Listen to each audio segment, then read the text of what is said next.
Assalamualaikum warahmatullahi wabarakatuh.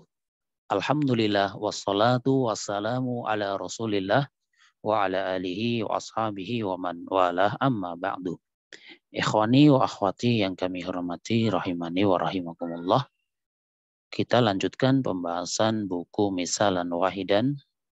Pada pertemuan kali ini kita memasuki pelajaran yang ke-8. Ad-Darsus Tsamin, pelajaran yang ke-8, yaitu pembahasan tentang al-jumlatul fi'liyatu, tentang jumlah fi'liyah. Bagian yang pertama.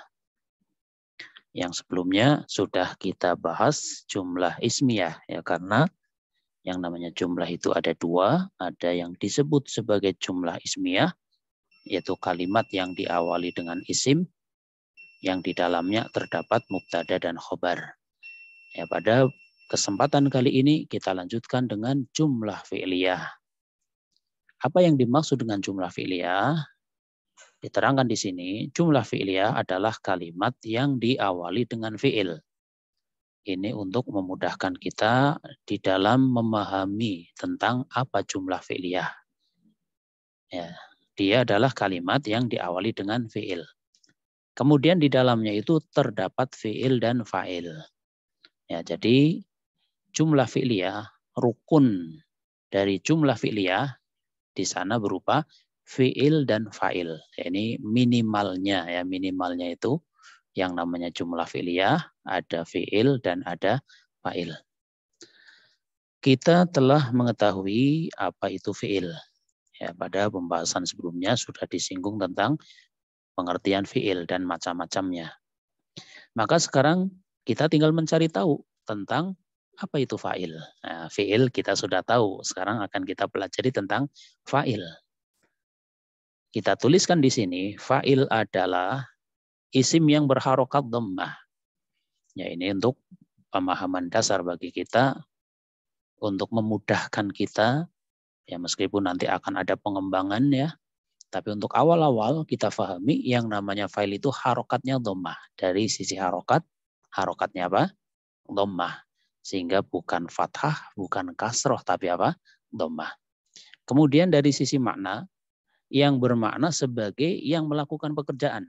Ini kriteria yang kedua. Ya, fa'il itu adalah subjeknya. Dia adalah pelakunya yang melakukan pekerjaan tersebut. Kemudian dari sisi letaknya, dan dia terletak setelah fi'il. Jadi disebut sebagai fa'il apabila dia terletak setelah fi'il. Tidak ada fa'il terletak sebelum fi'il. Yang namanya fa'il ya letaknya setelah fi'il. Sehingga urutannya fi'il, baru setelah itu adalah fa'ilnya. Contoh ini. Zahaba Muhammadun ilal madrasati. Muhammad telah berangkat ke sekolah. Ya. Pada contoh ini, Muhammad telah berangkat ke sekolah. Kita tahu zahaba ini fi'il, kita tahu Muhammadun ini adalah isim yang berharokat dhammah dan dia sebagai pelaku yang melakukan perbuatan zahaba, ya, maka inilah fa'ilnya. Ya, sehingga kita lihat dari contoh tersebut yang merupakan fa'ilnya adalah lafadz Muhammadun ini. Lafadz Muhammadun ini fa'il ini. Sehingga ia berharokat dhammah. Bukan zahaba Muhammadan, bukan zahaba Muhammadin, tapi zahaba Muhammadun. Ya, sehingga apabila kita membaca sebuah kalimat, di sana ada sebuah isim yang fungsinya sebagai pelaku, maka dibaca dengan apa? Dengan dhammah. Ya, sehingga seandainya ini tanpa harokat kita bisa membaca dengan jelas ini. Zahaba Muhammadun gitu, dengan jelas ya bahwasanya ini bacaannya dhammah. Ya, dan dia yang melakukan perbuatan zahaba atau berangkat dan terletak setelah fi'il, ya, berarti sudah pas ini, dia disebut sebagai fa'il, kriterianya sudah masuk semuanya. Harokatnya dhammah sebagai pelaku perbuatan dan letaknya setelah fi'il. Silahkan hafalkanlah prinsip-prinsip fa'il tersebut. Sehingga manakala ada isim dia berharokat dhammah tapi letaknya sebelum fi'il, maka dia bukan fa'il itu. Apabila dia sebagai pelaku ya, tapi letaknya bukan setelah fiil tapi sebelum fiil, maka dia itu bukan fa'il. Contoh ini, misal Muhammadun jalasa. Muhammad telah duduk. Muhammadun ini bukan fa'il. Alasannya apa? Karena terletak sebelum fi'il. Padahal fa'il itu kriterianya harus terletak setelah fi'il. Kok ini terletaknya sebelum fi'il? Maka Muhammadun dia bukan fa'il gitu ya. Dan lafadz Muhammadun akan menjadi fa'il apabila ia diletakkan setelah jalasa. Sehingga menjadi jalasa Muhammadun. Ya, barulah di kalimat yang ini, jalasa Muhammadun, lafadz Muhammadun adalah fa'il. Tapi di kalimat yang ini, Muhammadun jalasa, Muhammadun bukan fa'il. Itu perbedaannya sangat jelas ya. Jadi kriterianya harus jelas. Fa'il itu ya letaknya pasti setelah fi'il.